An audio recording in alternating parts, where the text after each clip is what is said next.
ಹಾಸ್ಟೆಲ್ಗಳಲ್ಲಿ ದುಡಿಯುತ್ತಿರುವ ಹೊರಗುತ್ತಿಗೆ ನೌಕರರಿಗೆ ಸರ್ಕಾರ ಮೇ 22ನೇ ತಾರೀಕು ಅವರಿಗೆ ಕನಿಷ್ಠ ವೇತನ ಕೊಡಬೇಕಂತ ಆದೇಶ ಸುತ್ತೋಲೆ ಹೊರಡಿಸಿದೆ. ಎಲ್ಲ ಜಿಲ್ಲಾ ಕೇಂದ್ರಗಳಿಗೆ, ಜಿಲ್ಲಾ ಪಂಚಾಯತ್ ಇರ್ಬೋದು, ಎಲ್ಲ ಸಂಬಂಧಪಟ್ಟ ಎಲ್ಲ ಇಲಾಖೆಗಳಿಗೆ ಆದೇಶ ಹೊರಡಿಸಿದೆ. ಅದು ಆದೇಶ ಇಡೀ ರಾಜ್ಯದಲ್ಲಿ BCM ಇಲಾಖೆದಲ್ಲಿ ಮಾತ್ರ ಅದು ಜಾರಿಯಾಗಿದೆ, ಸರ್ಕಾರ ಆದೇಶ. ಉಳಿದ ಇಲಾಖೆಗಳು ಇನ್ನೂ ಕೂಡ ಜಾರಿ ಮಾಡ್ತಾ ಇಲ್ಲ. ಇವತ್ತ ಎಲ್ಲಿ ಗುಲ್ಬರ್ಗ ನಗರದ ಉಸ್ತುವಾರಿ ರಾಜ್ಯದ ಜಿಲ್ಲೆಯ ಉಸ್ತುವಾರಿ ಮಂತ್ರಿಗಳು, ರಾಜ್ಯದ ಗೃಹ ಮಂತ್ರಿಗಳಾದಂಥ ಪ್ರಿಯಾಂಕಾ ಖರ್ಗೆ ಸಾಹೇಬರು ಇಡೀ ತಮ್ಮ ಜಿಲ್ಲಾದಾಗೆ ಬಡವರಿಗೆ ರಕ್ಷಣೆ ಮಾಡಲಿಲ್ಲ ಅಂದ್ರೆ ರಾಜ್ಯದಾಗ ಯಾವ ರೀತಿ ರಕ್ಷಣೆ ಮಾಡ್ತಾರೆ ಗೊತ್ತಾಗ್ತಾ ಇಲ್ಲ. ಇವತ್ತು ಕನಿಷ್ಠ ವೇತನ ಜಾರಿ ಮಾಡಿದ ಸರ್ಕಾರ ಅಂದ್ರೆ ಅದು ಆದೇಶ ಇಂಪ್ಲಿಮೆಂಟ್ ಮಾಡ್ರಿ ಅಂತ ಅಧಿಕಾರಿಗಳು ಹೇಳ್ಬೇಕು. ಎಷ್ಟು ಸಲ ನಮಗೇನು ಹಚ್ಚಿಕೊಂಟದ. ಇದಕ್ಕೆ 4ನೇ ಸಲ ಹೋರಾಟ ಇದು. ನಾವು ಇಲ್ಲಿ ಕನಿಷ್ಠ ವೇತನ ಜಾರಿ ಮಾಡ್ರಿ ಅಂತೇಳಿ ಜಿಲ್ಲಾ ಪಂಚಾಯತಿಗೆ ಹೊಂಟಿದ್ದು. ಆದ್ರೆ ಇವ್ರೇನು ಗುಲ್ಬರ್ಗದಾಗ ನಡೆದಿದ್ದ ಸುದ್ದಿಗಳು ಯಾರ ಇದ್ದಿದ್ದು ಸತ್ತಿದ್ದು ಬಡವರ ಬಗ್ಗೆ ಏನಾದ್ರು ಗೊತ್ತಿಲ್ಲ. ಆ ರೀತಿ ಮಾಡೋದು ಅವ್ರ ನೀತಿ ಅತ್ಯಂತ ಖಂಡನೀಯ ಅಂತೇಳಿ ಖಂಡಿಸ್ತೀನಿ. ಯಾಕಂದ್ರೆ ಅವ್ರು ಗೃಹ ಮಂತ್ರಿ ಇರ್ಬೋದು, ಬಡವ್ರ ರಕ್ಷಣೆ ಮಾಡೋದಿರ್ಬೋದು, ಅದ್ರ ಬಡವ್ರು ಇಲ್ಲಿ ಉಪವಾಸ ಇಲ್ಲತ್ತಾರ. 3 ತಿಂಗಳ ಪಗಾರ ಇಲ್ಲ. ಸರ್ಕಾರದಿಂದ ಬಜೆಟ್ ಇದ್ರು ಕೂಡ ಯಾವ ರೀತಿ ತಾರತಮ್ಯ ಅಂದ್ರೆ ಬಡವರಿಗೆ ಹೊಟ್ಟಿ ಮ್ಯಾಗ ಹೊಡೆದೇ ತಾರತಮ್ಯ ಅವ್ರದ್ದು ಇವತ್ತು ನಡೆದದು. ಇವತ್ತು ನಾವು 3ನೇ ಸಲ ಹೋರಾಟ ಮಾಡಿದಾಗ ಜಿಲ್ಲಾಡಳಿತದ ಸಂಬಂಧಪಟ್ಟ ಅಧಿಕಾರಿಗಳು ಬಂದು ನಾವು ನಿಮಗೆ ಕನಿಷ್ಠ ವೇತನ ಜಾರಿ ಮಾಡ್ತೇವೆ ಅಂತ ಇದೇ ಜಾಗದಾಗ ಬಂದು ಹೇಳಿ ಹೋಗ್ಯಾರ. ಆದ್ರೆ ಇವತ್ತಿನೂ ಜಾರಿ ಮಾಡತ್ತಿಲ್ಲ. ಇಲ್ಲಿ ನಗರದಾಗಿದ್ದಂತ ಎಷ್ಟೋ ಎಂತ ನೀಚರವರು ಖಜಾನೆಯವರು ಇವತ್ತು ಸಮಾಜ ಕಲ್ಯಾಣ ಇಲಾಖೆಗಳು ಬಿಲ್ ನಿನ್ನ ಅಲ್ಲಿಗೆ ಹೋದ್ರ ಇಲ್ಲ ಇಷ್ಟಾಂಗ ಅವ್ರದ್ದು ಆಗ್ತದ.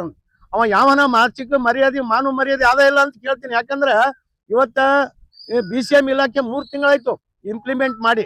ಇವತ್ತು ಇವ್ರಿಗೆ ಸಮಾಜ ಕಲ್ಯಾಣದು ಯಾರು ಮಾಡಂದ್ರೆ ನಿಮ್ಗಂತ ಕೇಳ್ತಾನಂದ್ರೆ ಅವ್ನು ಮಂಚ ಹುಟ್ಟಾನ ಎದಕ್ಕೆ ಹುಟ್ಟಾನ ಅವ್ನಿಗೆ ಒಪ್ಪನ್ ಹೇಳ್ಬೇಕಾಗ್ತದೆ ಖಜಾನೆ ಅವನಿಗೆ. ಅದಕ್ಕೆ ಇಂಥ ನೀಚ ಅಧಿಕಾರಿಗಳು ಯಾರಿಟ್ರು, ಅದಕ್ಕೆಲ್ಲ ಜವಾಬ್ದಾರಿ ಯಾರು? ಜಿಲ್ಲಾಡಳಿತದಲ್ಲಿ ಸರಿಯಾಗಿ ನಡ್ಸ್ಕೊಂಡು ಹೋಗ್ಬೇಕಂಬರಿ ಅವ್ರು ಖರ್ಗೆ ಸಾಬ್ರಿಗೆ ಬಿಟ್ರೆ ಮತ್ತೆ ಅವರ ಇಲ್ಲಿ ಬರವನ ಬಂದ್ ಹಿಂಗೆಲ್ಲ ಮಾಡ್ರಿ ಹಲ್ಕಟ್ಗಿರಿ ಅಂತ ಹೇಳವನ. ಆದ್ರೆ ಅವ್ರು ನಿಜವಾಗ್ಲೂ ಕೂಡ ಇವತ್ತ ಅದೆಲ್ಲ ಬಿಡಬೇಕು. ಇವತ್ತ ಬಡವ್ರ ಪರವಾಗಿ ಎಲ್ಲ ಜನ ನಿಮ್ಗೆ ಚುನಾಯಿತ ಪ್ರತಿನಿಧಿ ಅಂತೇಳಿ ಗುರುಸ್ಯದ. ಆದ್ರೆ ನೀವು ಜನರಿಗೆ ಮೋಸ ಮಾಡೋದು, ಇವತ್ತು 4 ತಿಂಗಳು ಗೋವಾ ಆಡಿಸೋದು, ಪಗಾರ ಇಲ್ಲದೇ ಹೇಳೋದು. ಇವತ್ತು ನಾವು ನೋಡಿದೆವು ಮುರಾರ್ಜಿ ಸಾಲಿ ಮೈನಾರಿಟಿಯರ್ ಅಂತೂ ಅವ್ರು ಮೀರ್ಯಾರು. ಅವ್ರ ಅಧಿಕಾರಿಗಳು ಹೆಂಗಾರ ಅಂದ್ರೆ ಏನೂ ಇಲ್ಲ, ಎಲ್ಲಾನು ಮಂತ್ರಿ ಹೇಳಿದೆ ಕೇಳ್ತೇವೆ ಅಂತ ಓಪನ್ ಹೇಳ್ತಾರ ಅವ್ರು. ಇವತ್ತೆ ಒಂದು ಔಟ್ಸೋರ್ಸ್ ತೆಗಿಬೇಕು ಹಾಕ್ಬೇಕಂದ್ರೂ ಕೂಡ ಮಿನಿಸ್ಟ್ರಿಗೆ ಹೋಗಿ ಕೇಳ್ಬೇಕ್ರಿ, MLA ಹೋಗಿ ಕೇಳ್ಬೇಕಂತಾರ. ಅವ್ರಿಗೆ ನಾಚಿಕೆ ಮಾನವ ಮರ್ಯಾದೆ ಏನಿಲ್ಲ.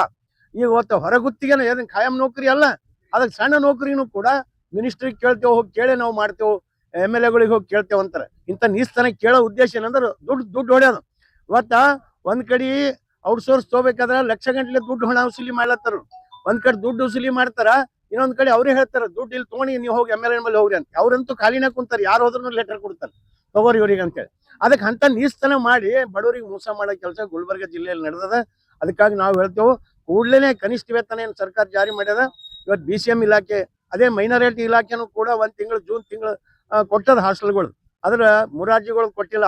ಇವತ್ತು ಮುರಾರ್ಜಿ ಇಡೀ ಕಿತ್ತೂರಾಣಿ ಚೆನ್ನಮ್ಮ ಇರ್ಬೋದು, ಇಂದಿರಾ ಗಾಂಧಿ ಇರ್ಬೋದು, ಏಕಲವ್ಯ ಇರ್ಬೋದು, ಕ್ರೈಸ್ ವಸತಿ ನಿಲಯಗಳು ಎಲ್ಲಿನೂ ಕೂಡ ಇದು ಇಂಪ್ಲಿಮೆಂಟ್ ಮಾಡ್ತಾ ಇಲ್ಲ. ಅವ್ರ ದರ್ಪ ಹೆಂಗದ ಪ್ರಿನ್ಸಿಪಾಲ್ ಅಂದ್ರೆ ಆರ್ಡರ್ ಆಗ್ಯದ ಅಂತ ಅವ್ರಿಗೂ ಗೊತ್ತು. ಅವ್ರನ್ನ ಮನುಷ್ಯರೇ ಯಾರ ಪ್ರಿನ್ಸಿಪಾಲ್ ವಾರ್ಡನ್ಗಳು. ಆದ್ರೆ ಅವ್ರ ದರ್ಪ ತೋರಿಸ್ಬೇಕಂತಾರೆ. ಯಾರ್ದು? ಇವತ್ತು ಜಿಲ್ಲಾಡಳಿತ ಉಸ್ತುವಾರಿ ಮಂತ್ರಿದೇ ದರ್ಪ ತೋರಿಸ್ಬೇಕಂತ. ನಾವ್ ಯಾರ ದರ್ಪನ್ನು ಬಿಡಲ್ಲ. ಕಾನೂನು ಚೌಕಟ್ಟಿಗೆ ನಾವು ಕೇಳ್ತೇವೆ, ಕಾನೂನು ಹಿಡ್ಕೊಂಡು ಹೋಲತ್ತೀವಿ. ಕಾನೂನು ಬಿಟ್ಟು ಏನ್ ನಮ್ಮ ಮನಸ್ಸು ಬಂದಂಗ ನಾವೇ ಕುಣಿಲತ್ತಿಲ್ಲ. ಕಾನೂನು ಚೌಕಟ್ಟಿನಾಗ ಕೇಳತ್ತೀವಿ. ಖರ್ಗೆ ಸಾಹೇಬ್ರಿಗೆ ಹೇಳ್ತೇವೆ, ನೀವೇನ್ ಕನಿಷ್ಠ ವೇತನ ಸರ್ಕಾರ ಒಪ್ಕೊಂಡದ್ ನಿಮ್ದೇ ಸರ್ಕಾರ, ನಿಮ್ದು ಸರ್ಕಾರ ಒಪ್ಕೊಂಡಿದೆ. ಒಂದ್ ಕಡೆ ಕೊಡಲ್ಲ ಬಡವರಿಗೆ ಒಂದ್ ಕೊಡ್ತೀರಿ ಅಂತ್ರಿ. ದಲಿತರು ಇದ್ದೇವಂತ್ರಿ. ಹೌದು ದಲಿತರು ಇದ್ರಿ. ಇದು ಗುಲ್ಬರ್ಗ ಜಿಲ್ಲೆಯಲ್ಲಿ ಹಾಸ್ಟೆಲ್ದಾಗ ಇದ್ದಾರೆ 90% ದಲಿತರೇ. ಮತ್ ದಲಿತರಿಗೆ ಅನ್ಯಾಯ ಮಾಡಿದಂಗ ಅಲ್ಲತ್ತ ಇದು. ಅದಕ್ಕಾಗಿ ನಾವು ಹೇಳ್ತೇವೆ, ನಿಜವಾಗ್ಲೂ ನೀವೇನದ್ರ ಬಡವರ ಬಗ್ಗೆ ದಲಿತರ ಬಗ್ಗೆ ಕಾಳಜಿ ಇದ್ರೆ ಇದು ಕನಿಷ್ಠ ವೇತನ ಕೂಡಲೇ ಇಂಪ್ಲಿಮೆಂಟ್ ಮಾಡ್ರಿ ಅಂತೇವು. ಅವ ಯಾವ ಖಜಾನೆ ಅಧಿಕಾರಿಯನ ಅವ ದಂಡ ಲಂಚ ರುಸುವತ್ ಕೇಳ್ತಾನ, ಅವನಿಗೆ ಇಲ್ಲಿ ಸಸ್ಪೆಂಡ್ ಮಾಡಿ ಕಳ್ಸ್ರಿ. ನಿಮ್ ದರ್ಬಾರದಾಗ ಇಷ್ಟೆಲ್ಲ ಅನ್ಯಾಯ ನಡೀತದ, ಎಲ್ಲಿ ಸಿಕ್ಕಲ್ ಭ್ರಷ್ಟಾಚಾರ ನಡೀತದ, ಎಲ್ಲಿ ಸಿಕ್ಕಲ್ ಅತ್ಯಾಚಾರ ನಡೀತದ ಅಂದ್ರ ಇವತ್ತೇನು ಗೃಹ ಮಂತ್ರಿ ಆಗಿ ಇವತ್ತು ನಮ್ ಗುಲ್ಬರ್ಗ ಜಿಲ್ಲೆ ಕೊಟ್ಟ ಸೇವೆ ಏನಂದ್ರ ಬಡವರಿಗೆ ಕೊಲ್ಲದೇ ಇತ್ತಂದ್ರೆ ಅದೇ ಮಾಡ್ಕೊತ ಹೋಗಮ್ಮ, ಅದಕ್ಕೇನಿಲ್ಲ. ಅದಕ್ಕಾಗಿ ನಾವ್ ಹೇಳ್ತೇವೆ ಇವತ್ತು ನಿಜವಾಗ್ಲೂ ಬಡವರ ನೀನೆಲ್ಲ ಬಂದಿದ್ರು ಶರಣ್ ಪ್ರಕಾಶ್ ಪಾಟೀಲ್ ಭೇಟಿಗೆ ಹೋಗಿದ್ದೆವು. ಅವ್ರದ್ದು ಏನೋ ಕಾರ್ಯಕ್ರಮಗಳಿಗೆ ಬರ್ತಾರೆ ಹೋಗ್ತಾರೆ. ಇಲ್ಲಿ ಯಾರು ಸತ್ತಿದ್ನೂ ಗೊತ್ತಿಲ್ಲ, ಇದ್ದಿದ್ನೂ ಗೊತ್ತಿಲ್ಲ ಅವ್ರಿಗೂ ಕೂಡ. ಅದಕ್ಕೆ ನಾವ್ ಹೇಳ್ತೇವೆ ಇವತ್ತು ಕನಿಷ್ಠ ವೇತನ ಜಾರಿ ಆಗೋರಿಗೆ ನಾವೇನು ಬಿಡೋರಿಲ್ಲ. ಹೋರಾಟ ಇಲ್ಲೇ ಕೂಡ್ತೀವಿ ನಾವು. ಇವತ್ತು ಜಿಲ್ಲಾ ಪಂಚಾಯತಿ ಶಿವನ್ ಹೊಸದಾಗಿ ಬಂದಾರ. ಅವತ್ತು ನಮ್ಮ ಎದುರು 2 ಸಲ ಕರೆದು ಹೇಳಿದ್ರು ಅವ್ರಿಗೆ ಕನಿಷ್ಠ ವೇತನ ಜಾರಿ ಮಾಡ್ರಿ ಅಂತ. ಮತ್ತೆ ಇವ್ರ ಮಾತು ಅವ್ರು ಏನು ಕೇಳಲ್ಲ. ಅಂದ್ರೆ ಸಮಾಜ ಕಲ್ಯಾಣ ಅಧಿಕಾರಿಗಳು ಸಮಾಜ ಕಲ್ಯಾಣಕ್ಕೆ ತಂದಿಲ್ಲ, ಅವ್ರಿಗೆ ಸಮಾಜ ಕೊಲ್ಲಕ್ ತಂದಿರಿ ನೀವು ಗುಲ್ಬರ್ಗ ಜಿಲ್ಲೆಗೆ ಅಂತ ಹೇಳ್ತೀನಿ. ಸಮಾಜ ಕಲ್ಯಾಣ ಅಂತಂದ್ರೆ ನೀವು ಯಾವ ರೀತಿ ಮಾಡ್ಬೇಕು? ದಲಿತರಿಗೆ ನೀವು ಅನ್ಯಾಯ ಮಾಡ್ತೀರಿ ಅಂದ್ರ ಇವತ್ತು ನಿಮ್ಮಂತ ನೀಚ ಬುದ್ಧಿ ಯಾರ್ದು ಇಲ್ಲ. ಅದಕ್ಕಾಗಿ ನಾವು ಕನಿಷ್ಠ ವೇತನ ಜಾರಿ ಮಾಡೋವರೇನು ಕೂಡ ಇಲ್ಲಿ ಎದ್ದೋಗಲ್ಲ. ವಾರಕ್ಕೊಂದು ರಜೆ ಕೊಡ್ತೇವೆ ಅಂತ ಹೇಳಿ ಒಪ್ಕೊಂಡಿರಲ್ಲ. ಮೀಟಿಂಗ್ ಮಾಡ್ತೇವೆ ಅಂತ ಹೇಳಿ ಆ ಹೆಣ್ಮಗಳು ಸಮಾಜ ಕಲ್ಯಾಣ ಅಧಿಕಾರಿ ಪ್ರೀತಿ ಅಂತ ಹೇಳಿ ಇವತ್ತಿಗೂ ಮೀಟಿಂಗ್ ಮಾಡಲ್ಲ. 1 ವರ್ಷ ಹಿಡಿದು ಸುಳ್ಳು ಹೇಳ್ಕೊತೇ ಬಂದಾಳ ಇಲ್ತಾನ. ಅಂದ್ರೆ ಸುಳ್ಳು ಹೇಳೋದಕ್ಕೆ ಮಿತಿ ಅದಲ್ಲ. 1 ಸಲ 2 ಸಲ ಹೇಳ್ಬೋದು, 1 ವರ್ಷ ಸುಳ್ಳು ಹೇಳೋದು. ಮತ್ತೆ ಔಟ್ಸೋರ್ಸ್ ತೊಲಕ ಹೊರಗುತ್ತಿಗೆ ನೌಕರ ತಗೋಬೇಕಾದ್ರೆ ಲಕ್ಷ ಗಂಟೆ ಲಂಚ ತಿಂತಾರೆ. ಇಡೀ ಇಲಾಖೆನ ಉಣಂಗ್ ಬಿಟ್ರ. ಇಡೀ ಸಮಾಜ ಕಲ್ಯಾಣ ಏನಿಲ್ಲ, ಪೂರಾ ದಿವಾಳಿ ಆಗ್ಯದ, ಬರ್ಬಾದಾಗ ಹೋಗ್ಯದ, ಏನು ಇಟ್ಟಿಲ್ಲ. ಆಫೀಸ್ ಪೂರಾ ನುಂಗ್ಯಾಕಲಕ್ ಅವ್ರು ನಾವು ಕೇಳತ್ತಿಲ್ಲ. ಆದ್ರೆ ನಮ್ಮ ಹೊರಗುತ್ತಿಗೆ ನೌಕರ ನುಂಗ್ಲಾಕ್ ಬಂದ್ರೆ ಇವ್ರಿಗೆ ಬಿಡಲ್ಲ. ಇವ್ರಿಗೆ ಸರಿಯಾಗಿ ಪಾಠನೇ ಕಲಿಸ್ತೀವಿ ಅಂತ ಹೇಳ್ತಾನೆ. ಈ ಹೋರಾಟ ನಾವು ಜಿಲ್ಲಾ ಪಂಚಾಯತ್ ಶಿವರು ಬರ್ಬೇಕು. ಯಾವ ಸಂಬಂಧಪಟ್ಟ ಎಷ್ಟೋ ಯಾಕೆ ಬಿಲ್ ರಿಜೆಕ್ಟ್ ಮಾಡ್ತಾನೆ ಹೇಳ್ಬೇಕು. ಅದಲ್ಲನೆ ಇವತ್ತು ಕರೆಸಿ ಅವರಿಗೆ ಅದೇ ಬಿಲ್ ಪಾಸ್ ಮಾಡಿ ಎಲ್ಲರಿಗೆ ಕನಿಷ್ಠ ವೇತನ ಸಿಗುವವರೇನು ಕೂಡ ನಾವು ಬಿಡಲ್ಲ. ಅವ್ರು ಒಂದು ಸಭೆ ಮಾಡ್ಲಿ ಅಂತ ಹೇಳ್ತಾ ಇದ್ವು.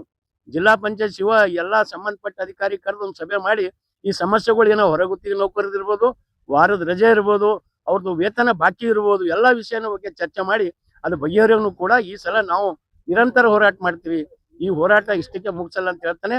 ಕೂಡಲೇ ಜಿಲ್ಲಾಡಳಿತ ಎಚ್ಚೆತ್ಕೊಂಡು ಬಡವರ ಪರವಾಗಿ ನಿಲ್ಬೇಕು ಅಂತ ಹೇಳಿ ಹೇಳಕ ಈ ಒಂದು ಪ್ರತಿಭಟನೆ ಇವತ್ತು ನಾವು ಹಮ್ಮಿಕೊಂಡಿದ್ವಿ.